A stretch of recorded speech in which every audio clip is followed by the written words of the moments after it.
Hello class 11. Let's begin with new topic that is dimensional analysis and its application. अब हम लोग क्या पढ़ने वाले हैं कि हमने जो भी अभी तक किया डायमेंशनल एनालिसिस उसका हम लोग एप्लीकेशन कहाँ है, हम लोग उसको किस तरीके से काम लेंगे.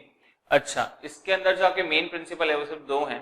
ठीक है, पहला जो है वो मैं अभी डिस्कस कर रहा हूँ वो इस तरीके से है कि हमेशा एक इक्वेशन के अंदर जब दो चीज ऐड या सब्ट्रैक्ट होगी तो उनकी जो डायमेंशंस हैं वो क्या होने चाहिए, सेम होने चाहिए. अगर दो डायमेंशन सेम नहीं है, ठीक है, दो चीजों के डायमेंशन सेम नहीं है तो आप ना उन दोनों चीजों को इक्वेट कर सकते हो, ना ही आप उन दोनों चीज को प्लस या माइनस कर सकते हो. जैसे अगर मैं आपको यहाँ पे बोलता हूं कि total energy is equals to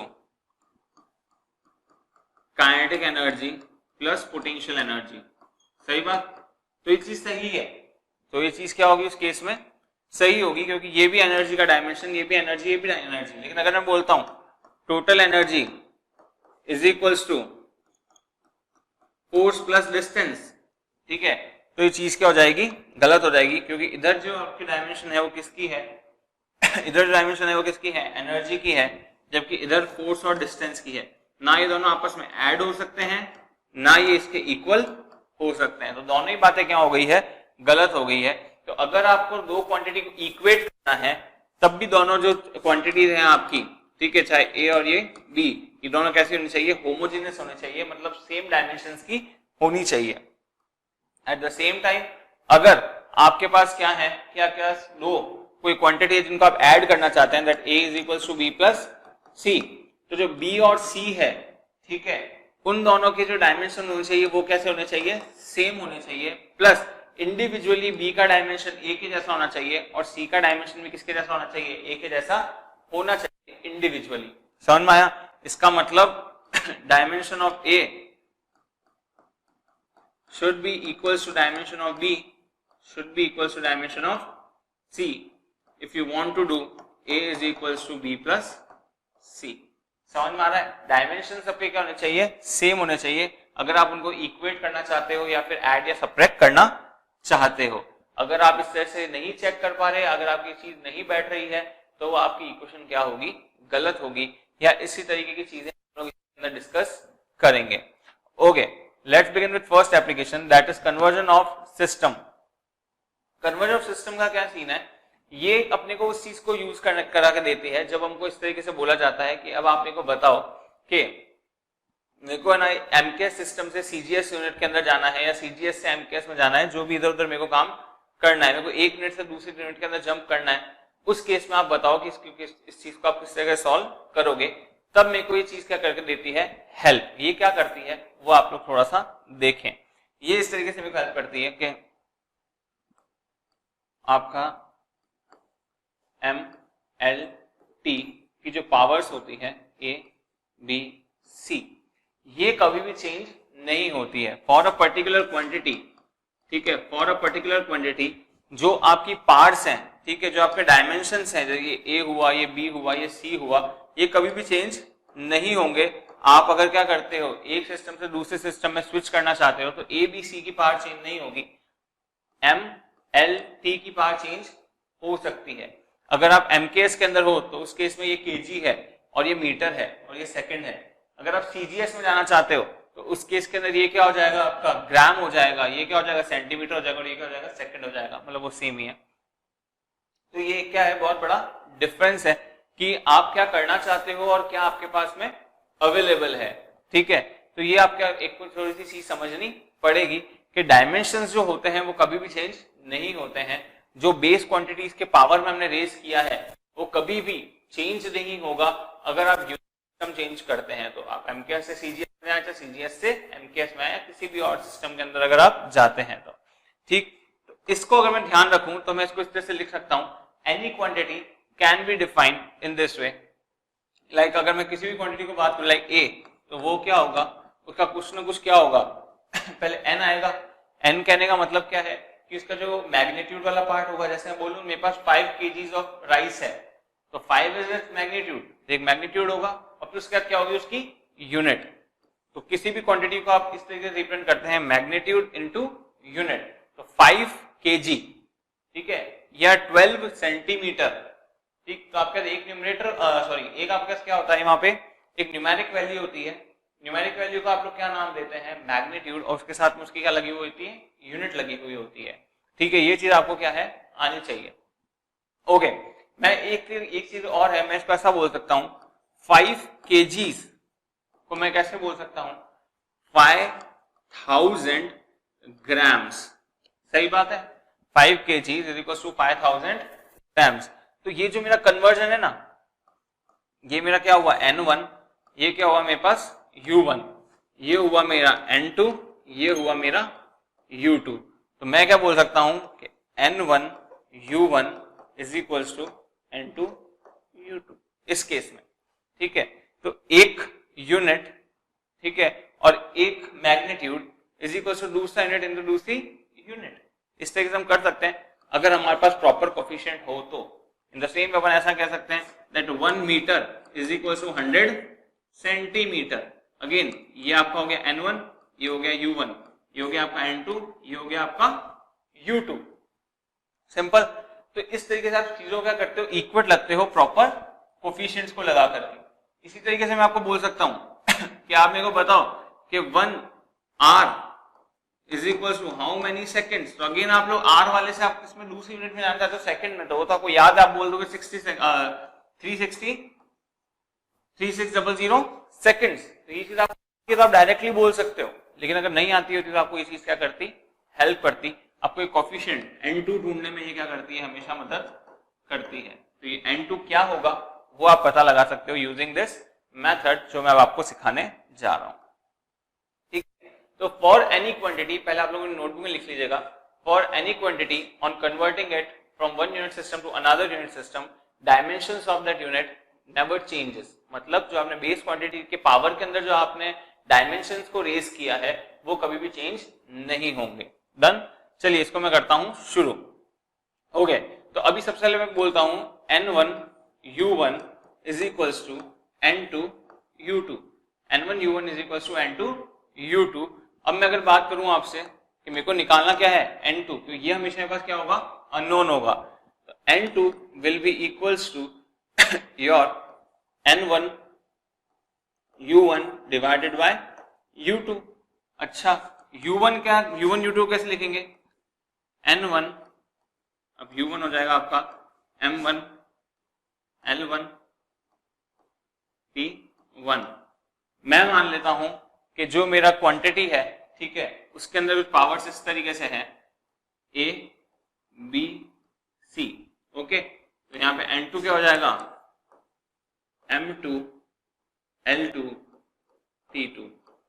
again power change होगी क्या, नहीं, पावर चेंज नहीं होगी। तो यहां पे भी A B और C।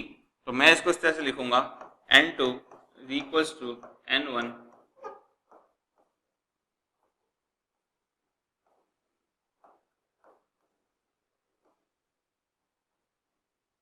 यहाँ क्या आएगा M1 अपॉन M2, यहाँ पे आएगा L1 upon L2, T1 upon T2। इनकी पावर आ जाएगी A, इसकी पावर आ जाएगी B, इसकी पावर आ जाएगी C। तो N2 is equals to N1 M1 bye M2 की power A, L1 bye L2 की power B and T1 bye T2 की पावर C। तो ये आप फॉर्मूले की तरह याद रखना चाहें, ठीक है, या आप इस चीज को याद रखना चाहें, वो आपकी इच्छा है। मैं इस चीज को याद रखना बहुत ही आसान समझता हूँ, कुछ बड़ी बात नहीं है। N1 U1 is equal to N2 U2। ठीक, तो अपन इसको अब यूज करते हैं और अपन इसको सॉल्व करने की करते हैं कोशिश। चलिए अब बात करते हैं इस एग्जाम्पल की, जो बेचारा कब से लिखा हुआ है। एग्जाम्पल है कन्वर्ट 1 न्यूटन इनटू 1 डायन। ठीक है, तो ये न्यूटन किसकी यूनिट है, फोर्स की यूनिट है। सबसे पहले फोर्स का लिखना चाहूंगा डायमेंशन। तो फोर्स इज इक्वल टू क्या आएगा आपके पास में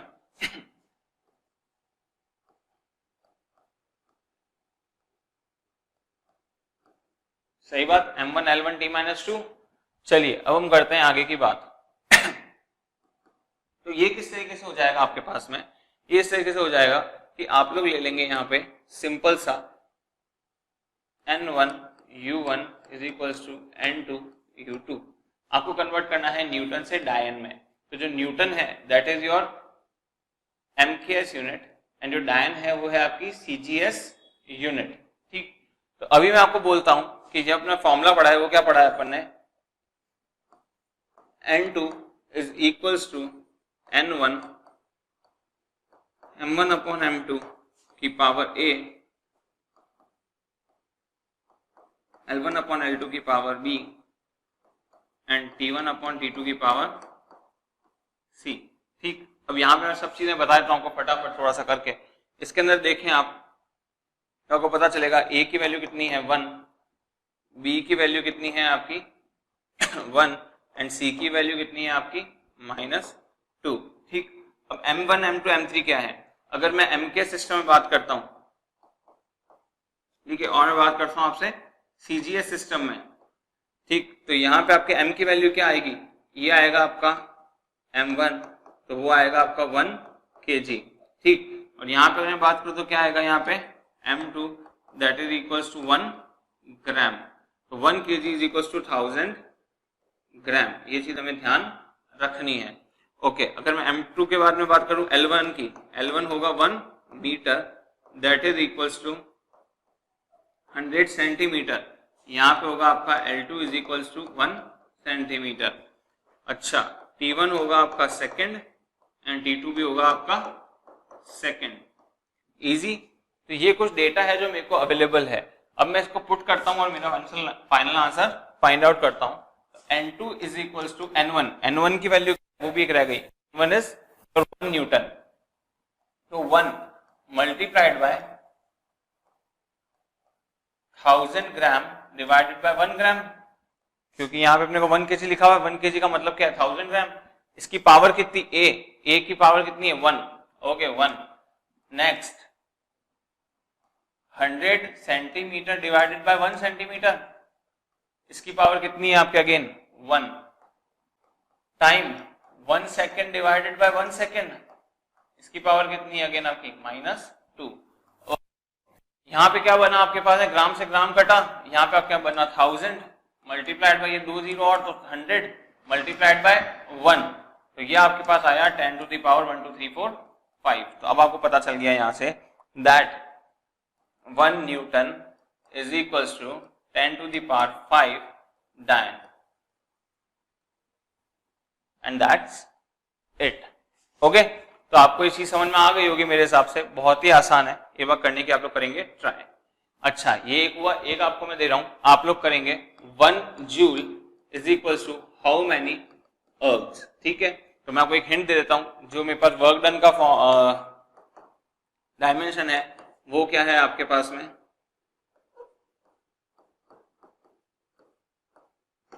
ये है। बाकी आपको m1 m2 m3 की वैल्यू अभी मैंने यहाँ लिखी थी, वो सब आपके पास में अवेलेबल है।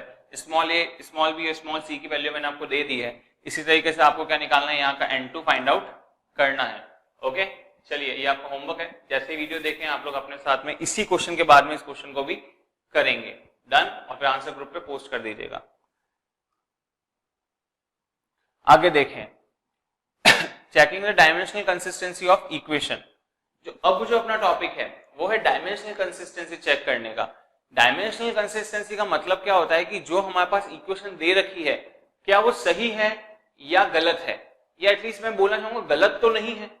ठीक है, मैं ऐसा बोल सकता हूं that P is equals to K। ठीक है, डायमेंशनली इट इज राइट कि हाँ पोटेंशियल एनर्जी और काइनेटिक एनर्जी बराबर हो सकते हैं, बट हाँ ये गलत भी हो सकती है। ठीक है, तो डायमेंशनली गलत हो, ठीक है, तो ये इक्वेशन 100% गलत है, पर डायमेंशनली सही हो इसका मतलब ये नहीं है कि ये 100% सही है।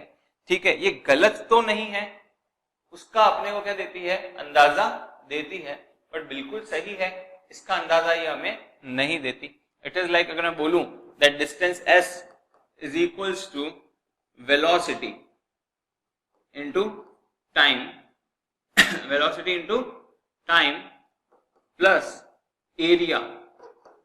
ठीक है, तो ये चीज क्या हो जाएगी, अगर मैं डायमेंशन देखने जाऊंगा तो इसके डायमेंशन तो हो जाएंगे मैच, इसके होंगे मैच नहीं, तो ये 100% गलत है, तो ये 100% गलत है।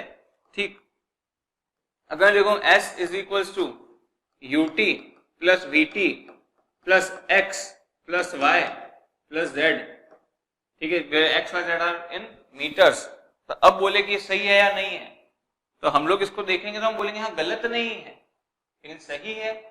एग्जैक्टली सही है वो जरूरत नहीं है, क्योंकि हमने कुछ और इक्वेशन पढ़ी है इन क्लास 9th अगेन, ठीक है। तो ये अपने को अंदाजा देती है कि कहीं 100% आपकी चीज गलत तो नहीं है, वो डायमेंशनली गलत तो नहीं है, आपकी लेंथ और आपके मास को तो ऐड नहीं कर रहे हो, या दो ऐसी क्वांटिटीज को ऐड नहीं कर रहे हो जो आप ऐड नहीं कर सकते। जैसे आप कभी भी 3 kg को 5 मीटर में ऐड नहीं कर सकते हो, ठीक है। अब कैसे बोलोगे 3 किलो चावल के साथ में आप किसी रस्सी का नाप नहीं कर सकते, ठीक है ना। तो इस चीज को आप ऐड नहीं कर सकते, आपको रस्सी का क्या लेना पड़ेगा, मास लेना पड़ेगा अगर आपको ऐड करना है तो, ठीक है। ऐसी क्वांटिटीज लेनी पड़ेगी जो दोनों कैसी हैं, सेम है। आप 3 किलो के अंदर 5 मीटर नहीं जोड़ सकते हो, ठीक है। यही कौन बताता है, कंसिस्टेंसी ऑफ इक्वेशन। चलिए करते हैं इसको शुरू। तो यहां पे जो सबसे इंपॉर्टेंट चीज है दैट इज प्रिंसिपल ऑफ होमोजेनिसिटी, जो मैंने आपको अभी तक एक्सप्लेन किया है, ठीक। चलिए इसको अपन पढ़ते हैं एक एग्जांपल के through. However, the dimensional consistency does not guarantee correct equation. It is uncertain to extent of dimensionless quantity of function. The argument of special function such as trigonometric ratios, logarithmics, exponential function and other constants. अब क्या है कि मैंने आपको दे दिया कि भाई area is equals to r square, ठीक है। तो ये बोल देगा डायमेंशनली तो ये क्या है, करेक्ट है, और हाँ सच में करेक्ट भी है। लेकिन व्हाट अबाउट दिस पाई, तो एरिया क्या होता है, पाई आर स्क्वायर होता है, आर स्क्वायर नहीं होता है। तो ये पाई का चीज अपने पास आई थी क्या, नहीं, वो चीज नहीं आई। तो डायमेंशनल फॉर्मूला ये बता सकता है हाँ ये चीज सही जा रही है, बट 100% सही है इसकी कोई गारंटी नहीं है, ठीक है। वैसे अपना सरकमफेरेंस में बोलूं क्या होता है, आर होता है, आर होता है क्या, नहीं, वो क्या होता है 2 पाई आर। अगेन ये कांस्टेंट था, ये आपके पास में नहीं था, तो अगर कांस्टेंट नहीं है तो आपको क्या पड़ेगा, ये प्रॉब्लम करेगा। Very easy. तो let's understand this by using an appropriate example. Now we want to check the accuracy or the dimensional consistency of this equation which says that half mv square is equals to mgh. Okay, अब इसके अंदर हम क्या करेंगे, LHS और RHS की अलग अलग से डायमेंशनल इक्वेशन निकालेंगे और चेक करेंगे क्या वो दोनों एक दूसरे को मैच कर रही है या फिर नहीं। Let's start with LHS। तो LHS क्या बोलता है that half mv square is equals to, अब इसका डायमेंशन अगर मैं निकालता हूं तो वो क्या निकलेगा, m और v की वैल्यू क्या होती है आपकी L1 t माइनस 1। अब इसका क्या करना है हमें, स्क्वायर। तो अब अगर इसको स्क्वायर कर देंगे तो ये भी हो जाएगा स्क्वायर और ये भी हो जाएगा स्क्वायर, तो ये होगा m1 L square t minus 1। Easy.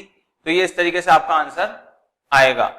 Okay, let's talk about next thing. तो अब अपन लोग बात करेंगे किसकी, RHS साइड की। तो अगर मैं RHS की बात करूं तो RHS के अंदर क्या है आपका mgh। तो mgh again m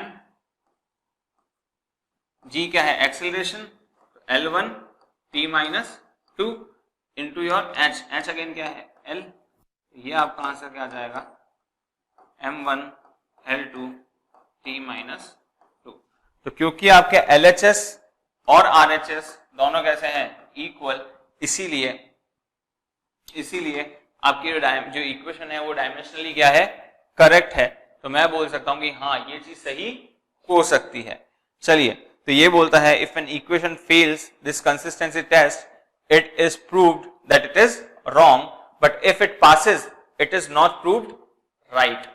golden line है, ठीक है। अगर ये इसको फेल कर देती है तो 100% वो गलत है, लेकिन अगर इसको पास कर लेती है तो इसका मतलब ये नहीं है कि वो 100% सही है। ओके, चलिए let's get on next thing. Deducing relation among the physical quantities. Okay, ये बहुत इंपॉर्टेंट पॉइंट है, ठीक है। अब इससे अपन क्या कर सकते हैं कि हम लोग रिलेशंस डिड्यूस कर सकते हैं अलग अलग फिजिकल क्वांटिटीज के लिए। ओके, जैसे सिंपल पेंडुलम का टाइम पीरियड, अगर अपने को पता है कि वो किन किन चीजों पे क्या करता है, डिपेंड करता है, ठीक है। अगर अपने को पता है कि वो किन किन चीजों पे डिपेंड करता है तो हम उससे क्या कर सकते हैं, उसके लिए इक्वेशन को डिराइव कर सकते हैं। जैसे अगर मैं बोलूं फोर्स, मेरे को फोर्स ऐसा लगता है कि वो डायरेक्टली प्रोपोर्शनल है मास की कुछ पावर से, वो डायरेक्टली प्रोपोर्शनल है एक्सेलरेशन की कुछ पावर से, ठीक है। इनको अल्फा बीटा कर देते हैं फॉर कन्वीनियंस। तो मेरे को लगता है कि वो अल्फा की कुछ पावर से क्या करता है, प्रोपोर्शनल है। तो इन दोनों चीजों को यूज करके और डायमेंशनल इक्वेशन यूज करके मैं एफ और इनके बीच में कुछ रिलेशन निकाल सकता हूं, ठीक है। विद सम कांस्टेंट के मैं क्या कर सकता हूं, उनके बीच में कोई रिलेशन को एस्टैब्लिश कर सकता हूं, ठीक है ना।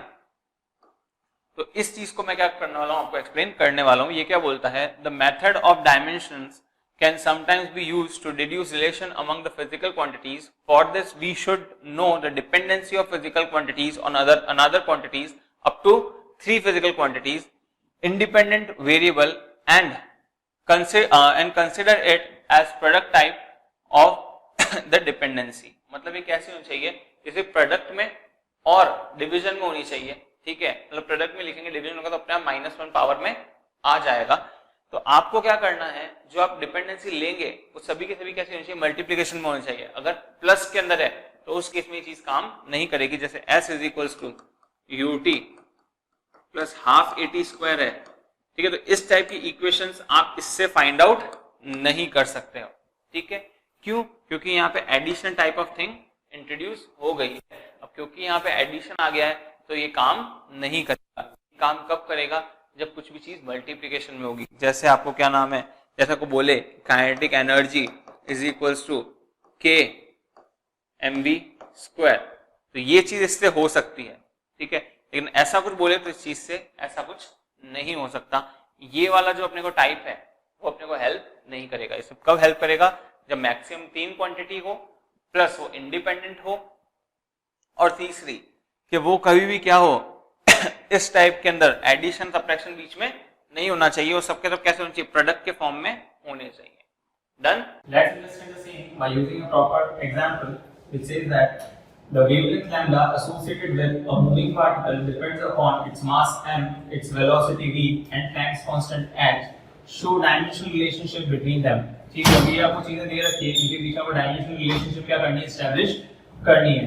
ओके, तो सबसे पहले अपने को क्या दे रखा है, lambda is directly proportional to mass m, ठीक। इसके बाद बोला इट्स वेलोसिटी v, ठीक है।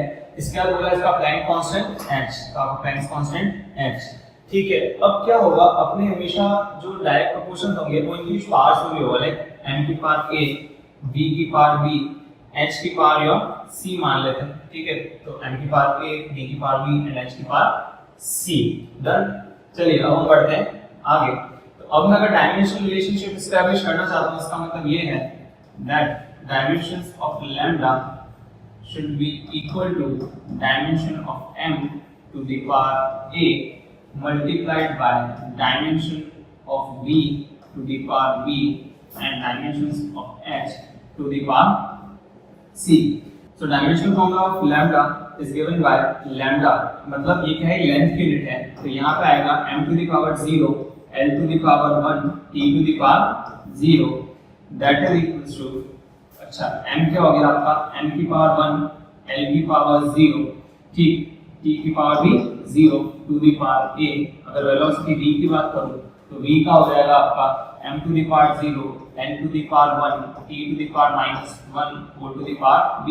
अगर मैं c की बात करूं, मतलब आपके h की बात करें तो वो होगा m to the power 1, ठीक है।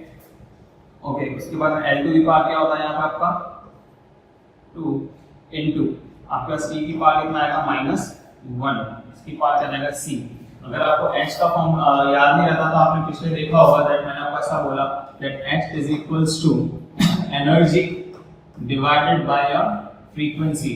एनर्जी का मेरे को पता था क्या होता है, m1 L2 t -2 divided by, और मेरे को इसका पता है ये होता है t की पावर -1, तो ये ऊपर जाएगा तो ये क्या हो जाएगा m1 L2 t to the power -2 plus 1, यहाँ पे -1।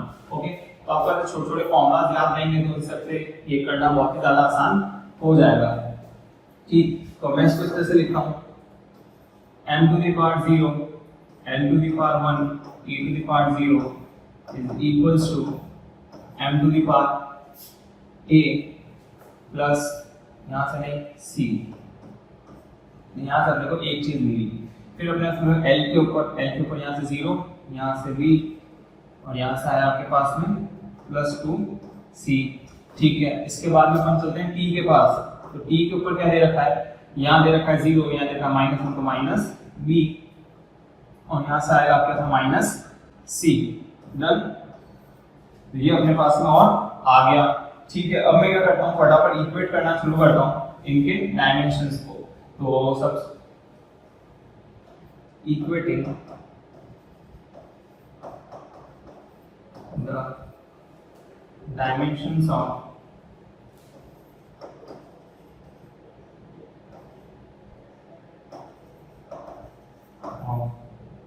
LHS and RHS।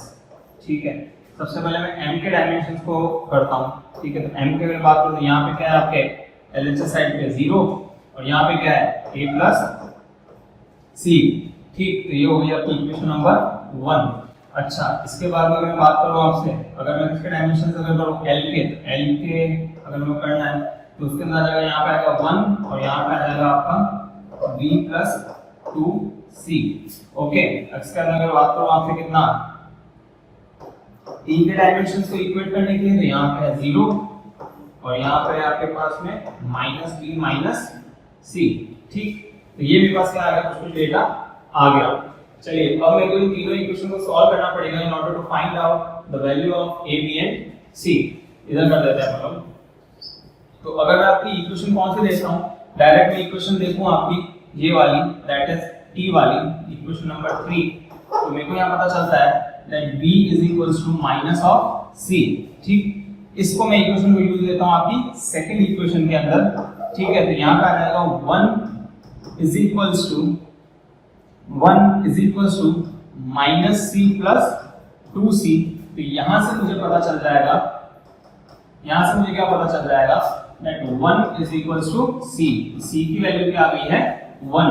अब मैं इसको अगर यहां पे पुट करता हूं तो मेरे को यहां से चीज पता चल जाएगी that b is equals to minus c। तो b इज इक्वल्स टू क्या आ जाएगा -1। ठीक है, अब से बात बची a की, मैं यहां पुट कर देता हूं that 0 is equals to a plus c। तो a प्लस 1, तो यहां से पता लगेगा a is equals to your -1 again. ठीक, अब मेरे को यहां से पता चलता है दैट लैम्डा की power lambda is equals to m to the power कितना a का वैल्यू है -1। ठीक है, to the b to the power b की वैल्यू है आपके -1। c की वैल्यू कितनी है आपके पास में, c की वैल्यू है 1। तो lambda is directly proportional to m to the power -1, b to the power -1, h to the power 1। तो मैं इसको इस तरीके से लिख सकता हूं that lambda is equals to h by mb और साथ में एक आ जाएगा कांस्टेंट। वैसे यहाँ पे इस कांस्टेंट की वैल्यू होती है 1।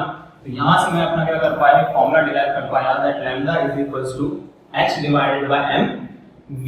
ठीक है, तो ये तरीका है आप रिलेशंस डिड्यूस करने का, रिलेशंस निकालने का कुछ वेरिएबल्स के अंदर डायमेंशनल फार्मूला को यूज करके। ठीक है, चलिए अब बढ़ते हैं आगे। Next, finding the missing term in the given formula.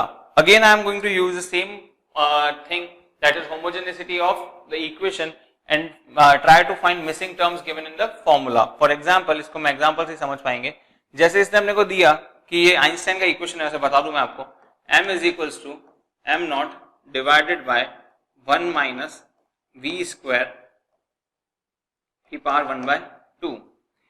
फिर इसने बोला कि a famous relation in physics relates moving mass m to the rest mass m not of a particle in terms of its speed v and a speed of light c। तो यहाँ पे speed of light c का भी जिक्र आया है। arose as a consequence of specific relativity due to Albert Einstein, a boy recalls the relation almost correctly but forgot when to put the constant c। जो ये आपकी स्पीड ऑफ लाइट है वो किधर रखना है वो भूल गया है। ठीक है, he writes m is equals to m naught divided by 1 minus v square की power half. Guess where to put c। अब जो c है उसको किधर पुट करना है, एक्चुअली अपने को उसकी बात करनी है। चलिए, बहुत सिंपल क्वेश्चन है, अगर अपन देखें इसको तो अपने को समझ में आ जाएगा। यहाँ पे डायमेंशन देखें, इसका डायमेंशन मास है, इसका डायमेंशन मास है, बिल्कुल सही। तो ये चीज यहीं पे क्या हो चुकी है, करेक्ट। तो जो नीचे वाली क्वांटिटी है it need to be dimensionless. ठीक है, तो ये 1 माइनस वी स्क्वायर जो है ना, this quantity should be dimension less, ठीक। और वैसे दिस इंडिविजुअल थिंग, ये इंडिविजुअल जो आपका वी स्क्वायर है, इसको खुद को भी वी स्क्वायर नहीं होना चाहिए, इसको भी क्या होना चाहिए, डायमेंशन लेस होना चाहिए, क्योंकि इसको किससे माइनस होना है, 1 से, and 1 is already dimension less. तो ये 1 कैसा है, खुद डायमेंशन लेस। तो ये जो टर्म है इसको भी कैसा होना पड़ेगा, अगेन डायमेंशन लेस। इसका मतलब क्या है, वी स्क्वायर, ठीक है, इसके अंदर कुछ मैं ऐसा सी को मल्टीप्लाई या क्या करूं, डिवाइड करूं, मल्टीप्लाइड बाय सी की पावर ए, ठीक है, इसका dimension should be m0 l0 t0, ठीक है, इस तरीके से होना चाहिए। तो मैं इसको ऐसा बोल सकता हूं दैट v की पावर 2 इंटू सी की पावर a शुड भी, अगर आपको क्या चाहिए, m0 l0 t0, ठीक है, तो उस केस के अंदर योर a शुड बी -2, ठीक। ए को क्या होना पड़ेगा, -2 होना पड़ेगा, क्योंकि ये भी वेलोसिटी और ये भी वेलोसिटी है, ठीक है। अगर 0 होना है तो इन दोनों को कैसा होना पड़ेगा, अपोजिट होना पड़ेगा। तो मैं इस इक्वेशन को वापस अगर सही से लिखूंगा तो इस तरह से होगी that m is equals to m0 divided by 1 minus v square divided by c square power 1/2, ठीक है। तो यहाँ पे डिवाइड में सी स्क्वायर आना चाहिए, अगर दिमाग लगाएंगे फटाफट तो, अगर इसको डायमेंशनलेस करना है, ठीक है, ये भी वेलोसिटी है, ये भी वेलोसिटी है, तो इसको अगर मैं वेलोसिटी को वेलोसिटी डिवाइड कर दूंगा तो मेरी चीजें क्या हो जाएगी, सॉर्ट आउट हो जाएगी। ये जो टर्म है वो कैसी बन जाएगी, डायमेंशन लेस, सही बात है। इसी तरीके से आपको बाकी क्वेश्चन भी करने होंगे, धीमे धीमे आपके देख लो क्वेश्चन आएंगे, मैं आपको आईसी में और 4-5 करवाऊंगा तो आप लोगों को इस चीज पे कॉन्फिडेंस आ जाएगा। चलिए अब हम बढ़ते हैं आगे। Finding the dimensional formula of variables. अब यहाँ पे आपको क्या करना है, वेरिएबल्स के डायमेंशनल फॉर्मूलाज को फाइंड आउट करना है। मतलब कहीं कहीं आपको कुछ कुछ वेरिएबल्स दे दिए जाएंगे, आपको बोलेंगे इसके आप लोग क्या करें, अब डायमेंशंस फाइंड आउट करें। चलिए इसके लिए क्वेश्चन देखते हैं, वो क्या बोलता है that x is equals to a plus b t plus c t square, ठीक है।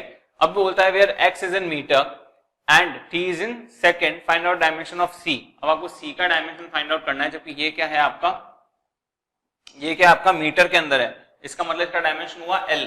तो मैंने आपको बताया था इंडिविजुअली इन सबके जो डायमेंशंस हैं वो x के डायमेंशन के बराबर होने चाहिए if you want to add all these things, ठीक है। प्रिंसिपल ऑफ होमोजेनिसिटी अगेन, तो यहां पे होना चाहिए the dimension of x should be equals to dimension of c t square, very true.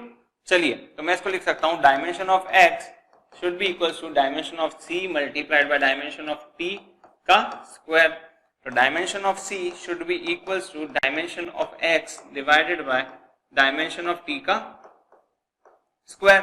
Dimension of x है क्या अपना, dimension of x is l and dimension of t is तो अपन इसको क्या लिख सकते हैं that c is equals to m0 l1 t minus, done. तो ये होगा आपका c का डायमेंशन। तो आपको कोई ऐसा वेरिएबल दे दे और फिर आपसे डायमेंशन पूछे तो वो भी आप इजीली निकाल सकते हैं, डन। चलिए तो आज के लिए इतना ही, आगे क्या करेंगे हम नेक्स्ट लेक्चर में। चलिए थैंक यू।